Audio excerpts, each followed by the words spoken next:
హిందీ ఇటు తెలుగు రెండింటిని బ్యాలెన్స్ చేస్తూ నడుస్తున్నారా? బ్యాలెన్స్ చేస్తారా ఒక ఎక్కడ పడిపోకుండా. ఓకే. రెండు నేను నా నా నా పని నేను చేస్తున్నా యాక్చువల్గా, అది బ్యాలెన్స్ అవుతుంది. అది 9th స్టాండర్డ్ అనుకుంటా ఆల్మోస్ట్. మీరు చిన్న వయసులోనే బాగా వెళ్ళిపోయారు.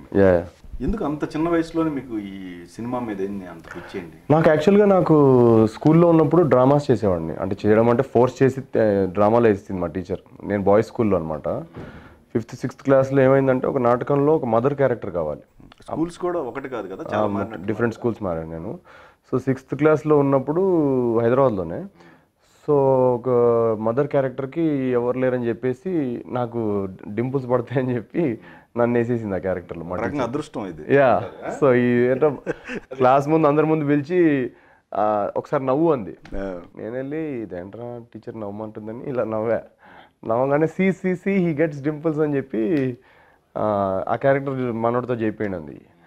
So next thing I know, నేను ఆ క్యారెక్టర్కి ఏంటంటే 2 డైలాగ్స్ ప్లేలో మై బేబీ అని ఒక ఏంటిది ఇట్లా బేబీని పట్టుకొని ఏడవాలంతే. సో మా మదర్ ఫుల్ ఎక్సైట్ అయిపోయింది అసలు. వాము మా అబ్బాయి స్టేజ్ మీద అని చెప్పేసి స్కూల్ ముందు అని చెప్పి ఒక పెద్ద గౌన్ కొని ఇక్కడ మన హైదరాబాద్లో చర్మాస్కి తీసుకెళ్ళి లేడీస్ సెక్షన్ వెళ్ళి షాపింగ్ చేసింది నా కోసం. చేసి అది వేసి నాకైతే అస్సలు చిరాకు, నాకు లిటరలీ నాకు చేయాలని లేకుండా ఏడ్చుకుంటూ చేశా. అది చేసా. దాని తర్వాత ఇంకో 2 ప్లేస్ ఏదో చేశా. 3rd 4th ప్లేకి నాకు సడన్గా అది ఇంట్రెస్ట్ స్టార్ట్ అయింది. అంటే డ్రామాటిక్స్ వెళ్ళి స్టేజ్ మీద పర్ఫామ్ చేయడం కానీ అక్కడి నుంచి అది బాగా అలవాటే 10th గ్రేడ్కి వచ్చేసరికి ఇంకా ఒక నాటకాలు డ్రామా స్టేజ్ మీద పర్ఫామ్ చేయడం అనేది ఒక ఫుల్ ఫ్లెజ్డ్ కోర్స్గా ఉందని అర్థమైంది నాకు. నేషనల్ స్కూల్ ఆఫ్ డ్రామా అని ఒక ఢిల్లీలో ఒక స్కూల్ ఉంది, యాక్టింగ్ నేర్పిస్తారు అక్కడ.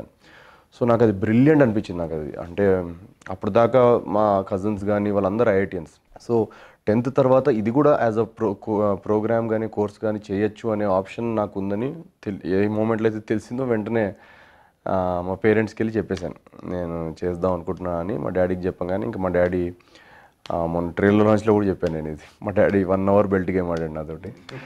సో ఆ బెల్ట్ గేమ్ అయిన తర్వాత సర్లే నేను కూడా ఇంజనీర్ అవుతా అని అలా ఫిక్స్ అయ్యి బయటికి వచ్చి AIEEE ఎగ్జామ్ ఇవన్నీ ఉంటాయి కదా, అవన్నీ రాస్తే నాకు అన్ఫార్చునేట్లీ ఏంటంటే అంటే ఆ రోజు నాకు ఎగ్జామ్ బాగా రాయలేదన్న ఫీలింగ్ ఉండింది. కానీ రిజల్ట్ చూస్తే రివర్స్కి వచ్చింది.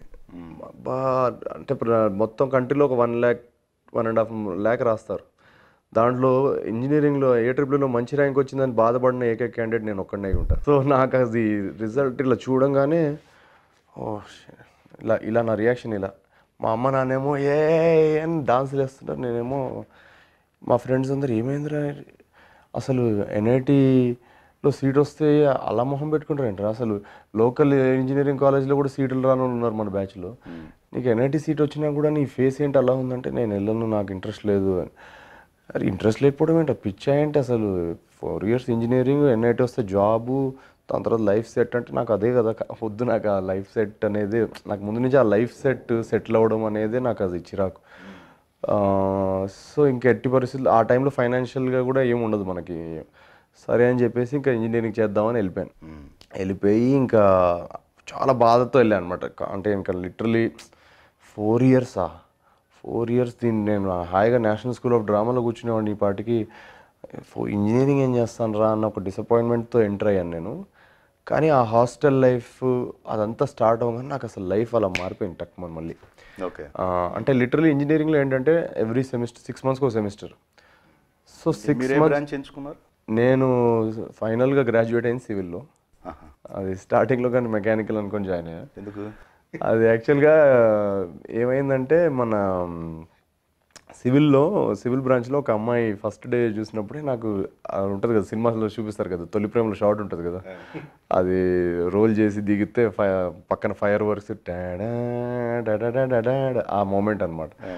ఆ మూమెంట్ అవ్వగానే నేను బాబోయ్ నేను 4 years నేను ఆ అమ్మాయికి అంత దూరంగా ఉండలేను, లాస్ట్ బెంచ్లో ఉండి అలా చూసుకుంటే నేను క్లాసులు అటెండ్ అవ్వమంటే అవుతానని వెళ్ళి బ్రాంచ్ షిఫ్ట్ అడిగాను. వెంటనే అడిగితే వాళ్ళు అలా చూశారు నన్ను, ఏంటి సివిల్కి షిఫ్ట్ అవుతుందా అని.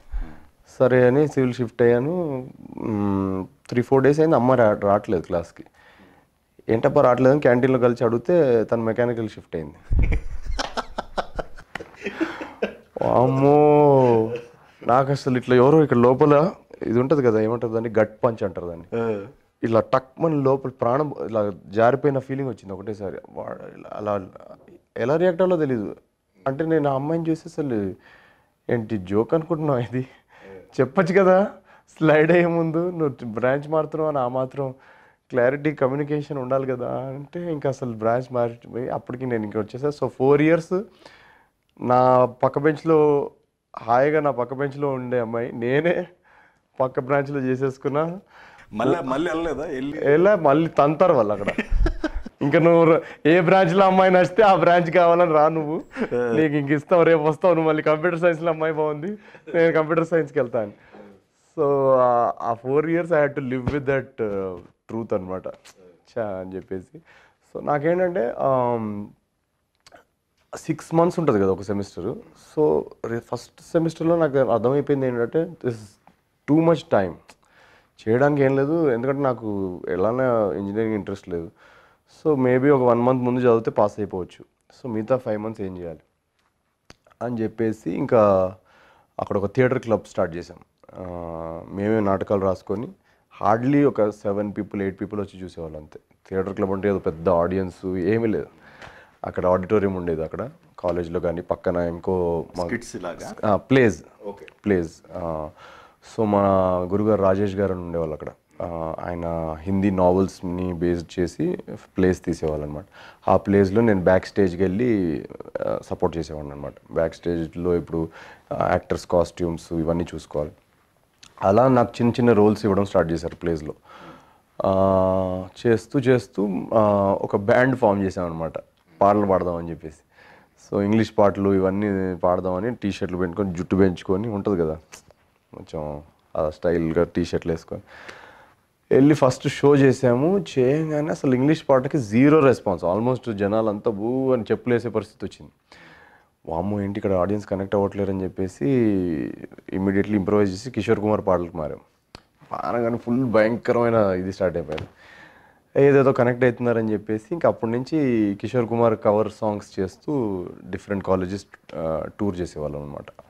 సో అలా ఈ థియేటర్ క్లబ్బు, పాటల క్లబ్బు ఇదంతా చేస్తూ ఒక ఎంటర్టైన్మెంట్ షో బిజినెస్లో ఇంకా కొంచెం ఏంటది స్కిల్ కొంచెం ఇంప్రూవ్ అవ్వడం. కానీ ఫ్రెండ్స్ కూడా ఉంటారు కదా, ఏం చేస్తున్నారా నువ్వు అసలు ఇక్కడ ఎంత బాగా చేస్తున్నావు, నువ్వు బాంబేకి వెళ్ళి హీరో అవరా అని వాళ్ళని పట్టుకొని తన్నాలి ఫస్ట్. సో నా మైండ్లో ఇంకా స్ట్రాంగ్ వేసేసారనమాట.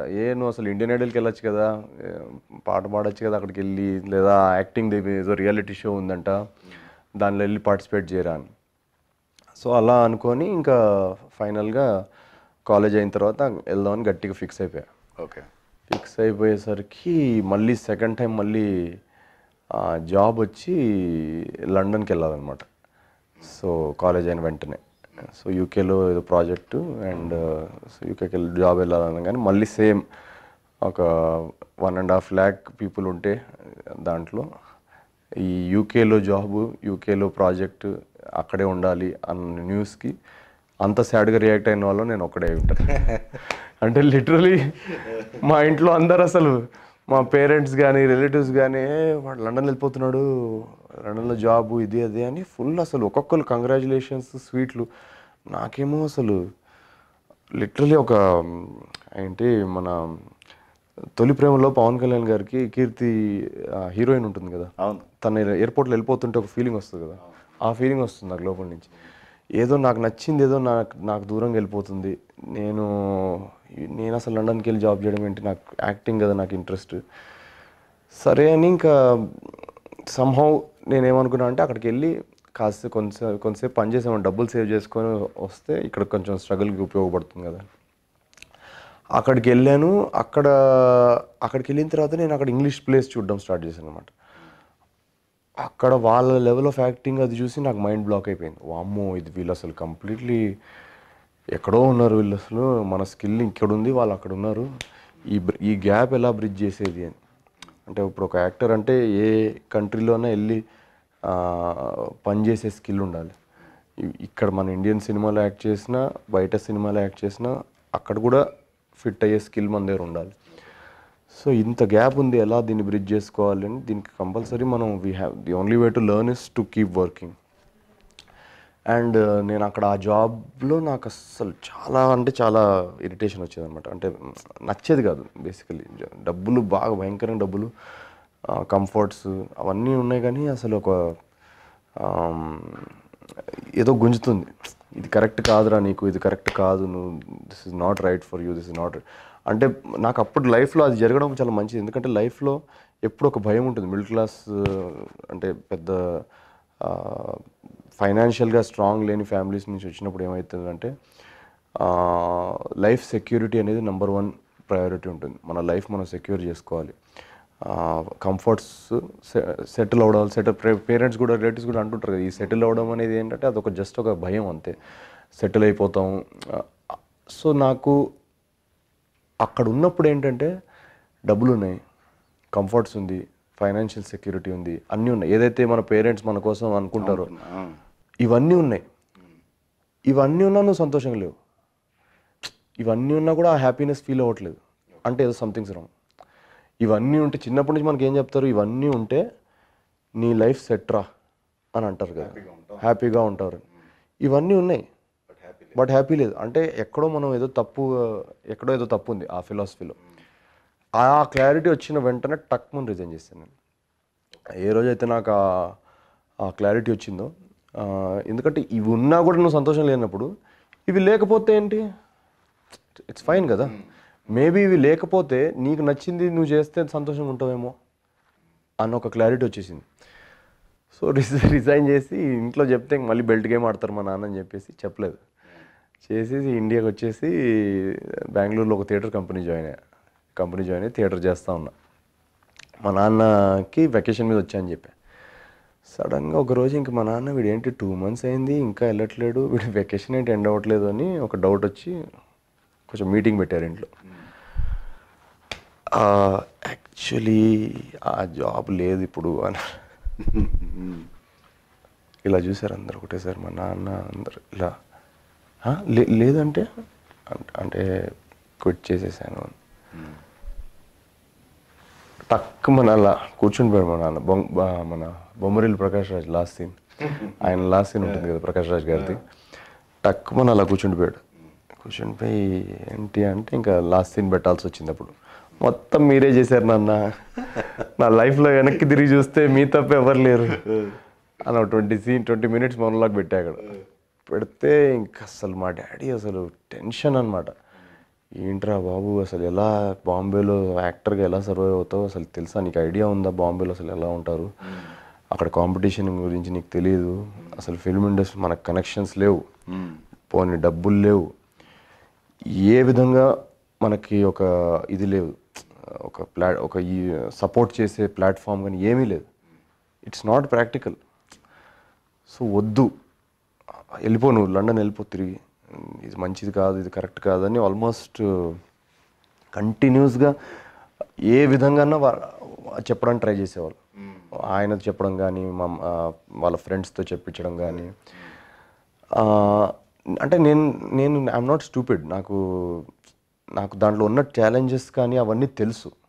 కానీ నాకు ఎక్కడో ఒక గట్ ఫీల్ ఉండేదన్నమాట.